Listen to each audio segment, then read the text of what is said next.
காணும் கனவெல்லாம் என்றும் நீதானே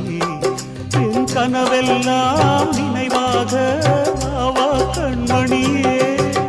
வீசும் காற்றில் பூசாயானே உன்னை எங்கோ மனம் பேச உள்ளம் நொந்தேனே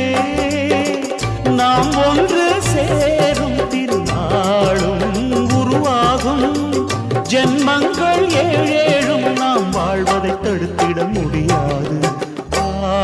ஆவாயந்தன் நிலவே விண்ணிலவே என் வாழ்வே நீதாய் நிலவே விண்ணிலவே